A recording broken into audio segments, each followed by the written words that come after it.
The Minnesota Timberwolves suffered the fate of almost all 8 seeds in the NBA playoffs, going down to defeat at the hands of the Houston Rockets. The youthful Twolves, or TPUPs, as many like to describe them, managed one victory against the league's top team, which is about as much as could be expected. Minnesota committed huge money to young Canadian swingman Andrew Wiggins, signing him to an extension worth $113 million over 4 years starting next. At least one Twolves beat writer is wondering if the team is already suffering buyer's remorse. In the opinion of Jim Souhan, the team should bail on Wiggins and keep Jimmy Butler. More from Raptors. Raptor wrote a post about Wiggins years ago, before he was drafted, in which I concocted a way for the Toronto Raptors to acquire him. He was the 2014 1 overall selection, the second Canadian to be so honored or cursed. The first was Anthony Bennett, a carambar, in a row. Wiggins still a question mark. Wiggins is a perplexing player. His scoring dropped this by almost 6 points per game from 23.6 to 17.7 in almost as many minutes of PT.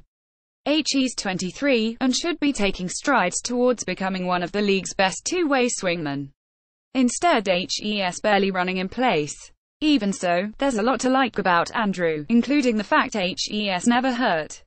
He's played 81 or 82 games in every one of his 4s.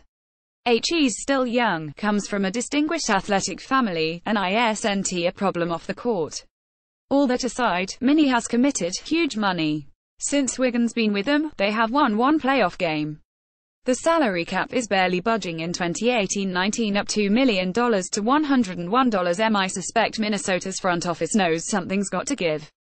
Toronto. On January 30, Minnesota Timberwolves forward Andrew Wiggins, 22, slips through despite the efforts of Toronto Raptors guard DeMar DeRozan. 10. Toronto Raptors vs Minnesota Timberwolves in second half action of NBA regular play at Air Canada Center. Raptors win 109-104. Toronto star, Rick Madonic, Toronto star via Getty Images. Don't lose, boys. If the Raptors were to put in an offer, it would be franchise-altering. I can see a deal put in place with somebody, not necessarily Minnesota, should Toronto fall to Washington in round 1. The outcry would be too much for President Masai Ujiri to withstand. The Raptors could surrender Serge Ibaka and CJ Miles. Our team would immediately get much younger. Serge is 28, while CJ just turned 31 and more athletic. 2 holes would be created. We'd need to find a power forward and a quick trigger gunner off the bench.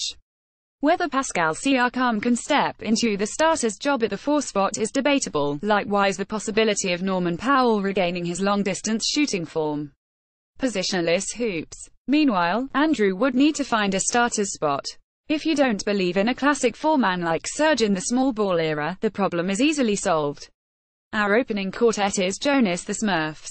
Pascal remains part of the bench mob, though he's a spot starter if someone is injured or in need of a rest day. The amount of research and consultation which Masai would call for before a trade for Andrew Wiggins could occur would boggle the mind. This post barely touches the surface. If the Raptors close out the Wizards, and enjoy a strong series against their next opponent, I doubt a Wiggins trade receives any consideration. If not, a storm will break over the Raptors roster.